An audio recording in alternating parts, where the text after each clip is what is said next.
নমস্কার প্রিয় দর্শক, আপনারা দেখছেন দ্য কেএবি নিউজ প্লাস। আপনাদের সঙ্গে কথা বলছি আদিত্য। আপনারা জানেন গোটা দেশের মধ্যে পশ্চিম বাংলার পুলিশ শ্রেষ্ঠ। শ্রেষ্ঠত্বের শিরোপা তাদেরই পাওয়া উচিত, কারণ তারা বিভিন্ন প্রশ্নে বারবার দক্ষতার পরিচয় দিচ্ছে। কি আর কি মারছি না, রসিকতাও করছি না, সত্যিই তাই। পশ্চিম বাংলার পুলিশ অত্যন্ত দক্ষ, এ নিয়ে কোনো সন্দেহ নেই, কিন্তু তাদের সেই দক্ষতার জায়গায় দাঁড়িয়ে কাজ করতে দেওয়া হয়তো হয়তো হয়, তা না হলে কি করে বারবার তারা শ্রেষ্ঠত্বের শিরোপা পায়। একটু খুলে বলি ঘটনাটা। আজকে রাজ্যের মাননীয় মন্ত্রী ব্রাত্য বসু, শিক্ষামন্ত্রী, বিশিষ্ট নাট্যকার, পরিচালক, তার নাম শুনলে, তার কথা বললে শ্রদ্ধায় মাথা নিচু হয়ে আসে। ব্রাত্য বসু আজকে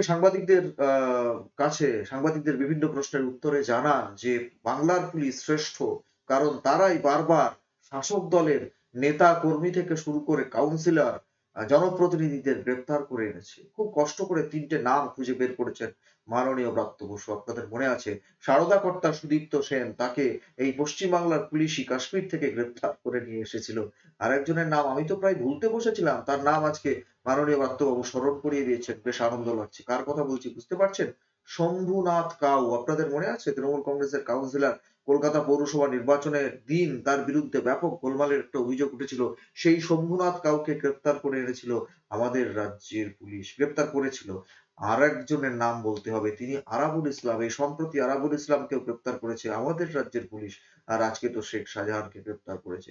উনি বলছেন ঠিকই তো, যে আদালত হাত বেঁধে রেখেছিল, কি করে গ্রেপ্তার করবে। আদালত যেই হাত খুলে দিয়েছে, অমনি ব্যাস পশ্চিমবাংলার পুলিশ ঝাঁপিয়ে পড়েছে, লাফিয়ে পড়েছে। খপ করে সন্দেশখালীর বেতাজ বাদশাহ, যাকে অনেকে বাহুবলী বলছেন, কেউ কেউ বাঘ বলছেন, সেই বাঘকে গ্রেপ্তার করে নিয়েছে।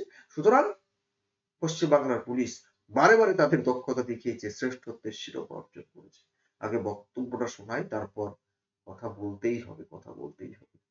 ব্রাত্য বসু বলছেন, বলবো, শুনুন। ইডি কোর্টকে রিকোয়েস্ট করেছিলেন যে ইনভেস্টিগেশনে যেন একটা স্টে দেওয়া হয়। সেই স্টের সেই রক্ষা কবচ ওনার হাতে ছিল, সেটা উঠে গেল। রাজ্য পুলিশ অ্যারেস্ট করলো। যেভাবে রাজ্য পুলিশ আজ থেকে, আপনাদের সবার মনে আছে এখানে সমস্ত খুবই দায়িত্বশীল গণমাধ্যমরা আপনারা আছেন, যে সারদা মালিককে কোনো কেন্দ্রীয় এজেন্সি অ্যারেস্ট করেনি। আজ থেকে 10-12 বছর আগে, বা একটু আগে পরে হবে, সময়টা আমি ভুল বলতে পারি, সুদূর কাশ্মীর থেকে অ্যারেস্ট করে এনেছিল আমাদের এই রাজ্য পুলিশ। আজকে শেখ শাহজাহান অ্যারেস্ট হলেন রাজ্য পুলিশের কাছেই। শম্ভুনাথ কাউ থেকে আরাবুল ইসলাম, আমাদের তৃণমূল কংগ্রেসের সমস্ত কাউন্সিলর থেকে জনপ্রতিনিধি, তাদের অ্যারেস্ট করেছিলেন রাজ্য পুলিশই। তাহলে কেবলমাত্র এই ধরনের উদাহরণ একমাত্র তৃণমূল কংগ্রেস দেখাবে।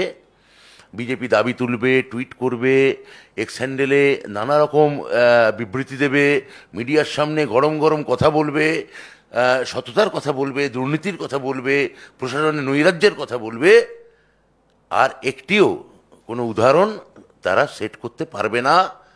কেননা তারা ভারতীয় জনতা পার্টি, তারা তো তৃণমূল কংগ্রেস। শুনলেন বক্তব্য। সত্যি পশ্চিমবাংলার পুলিশকে শ্রেষ্ঠত্বের শিরোপা দেওয়া উচিত।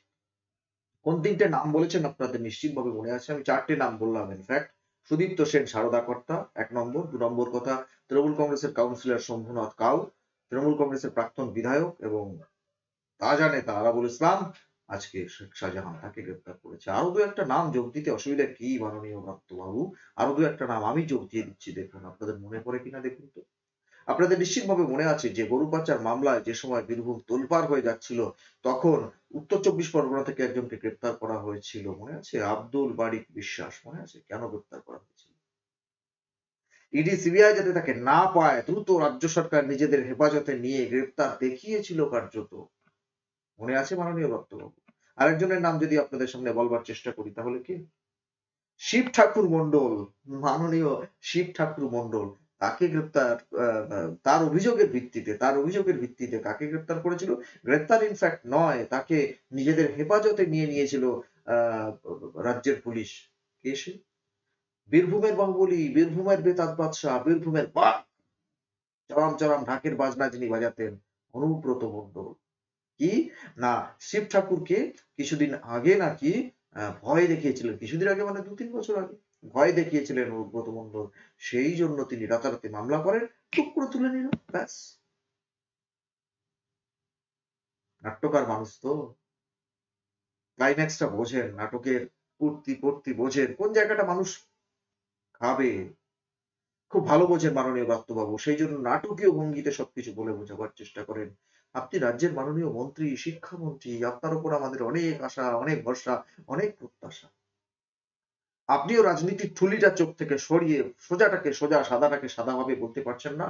এত অপরাধ করেছে, এত অভিযোগ যার বিরুদ্ধে, বাংলার মায়েরা এত অভিযোগ করছেন যে নেতাই বলতে হবে, নেতা তো ওনারাই আমাদের দেশের। এখনো আপনারা কার্যত তার পাশে দাঁড়াচ্ছেন এবং এই রাজ্যের পুলিশের পাশে দাঁড়াচ্ছেন। জনমতের চাপে গ্রেপ্তার করতে বাধ্য হয়েছেন। ওখানকার রাজনৈতিক দলগুলো তারা আন্দোলন গড়ে তুলেছে। বিজেপি থেকে, সিপিএম থেকে সবাই, কংগ্রেস সবাই আন্দোলন গড়ে তুলেছে। কিন্তু তার চাইতেও সবচেয়ে বেশি কৃতিত্ব যদি কেউ দাবি করে সেখানকার মা বোনেরা, তারা যে ব্যাপক আন্দোলন গড়ে তুলেছিলেন, লাঠি নিয়ে, ঝাঁটা নিয়ে, বাঁশ নিয়ে, তারা যে পুলিশ প্রশাসনের উপর চাপ তৈরি করেছিলেন, তার ফলে পথ না পেয়ে, কুল কিনারা না পেয়ে আপনারা গ্রেপ্তার করতে বাধ্য হয়েছেন। আদালত যখন ত্রিফলা আক্রমণ করেছে, আদালত যখন একটা ত্রিমুখী নির্দেশ আপনাদের দিয়েছে, ইডি, সিবিআই বা রাজ্য পুলিশ যে কেউ গ্রেপ্তার করতে পারে, তখন আপনারা গ্রেপ্তার করেছেন যাতে সিবিআই বা ইডি তাকে নিজেদের হেফাজতে প্রথমেই না নিয়ে নিতে পারে। আবার বলছি, নাট্যকার মানুষ তো, পরিচালক, সিকোয়েন্সটা বোঝেন, কখন কি বললে, কোন পরিস্থিতিতে কি বললে মানুষ একটু খায়, মানুষের চোখে একটু ঠুলি পরানো সম্ভব হয়, এগুলো ভালো বোঝেন। কিন্তু মাননীয় শিক্ষামন্ত্রী, মানুষ আপনার কাছ থেকে আরেকটু আহ চেতনা সম্পন্ন কথাবার্তা আশা করে, আরেকটু চেতনা সম্পন্ন আচরণ আশা করে। আপনার কাছ থেকে এই ধরনের কার্যত ছেলে ভুলানো কথা, মেঠো কথা রাজ্যবাসী আশা করে না। প্রিয় দর্শক, কি বলবেন আপনারা? এগুলো কি আইওয়াস নয়? চোখে ঠুলি পরানো নয়? ৩ টে নাম বলে দিলেন। শম্ভুনাথ কাউ। দীর্ঘদিন ধরে আমরা ভুলেই গেছিলাম সবাই প্রায় ঘটনাটা। শম্ভুনাথ কাউর নাম বললেন, সুদীপ্ত সেনের কথা বললেন। যা গেছে তা যাক। মনে আছে তো মাননীয় মুখ্যমন্ত্রী বলেছিলেন, যা গেছে তা যাক। এই সন্দেশখালিতেও কার্যত তাই বলা হচ্ছে, যা গেছে তা যাক। ওই জমি ফেরত বা কেউ যদি টাকা নিয়ে থাকে তার টাকা মমতা বন্দ্যোপাধ্যায় দায়ী, তিনি দিয়ে দেবেন, এইগুলো বলা হচ্ছে। মানে কি, ওরা যা করেছে করেছে, আমরা আপনাদের দিয়ে দেবো, সব পুষিয়ে দেবো। আপনারা আমাদের পাশে থাকবেন তো? আপনারা আমাদের পাশে থাকবেন তো? আমরা আপনাদের সবকিছু দিয়ে পুষিয়ে দেবো। কি বলবেন আপনারা? আপনাদের মূল্যবান মতামত কমেন্ট বক্সে কমেন্ট করে জানাবেন। প্রতিবেদনটি ভালো লাগবে শেয়ার করবেন, সাবস্ক্রাইব করবেন। লক্ষ্য রাখবেন আমাদের প্রত্যেকটা প্রতিবেদনে। দেখা হবে পরের প্রতিবেদন নিয়ে। ধন্যবাদ।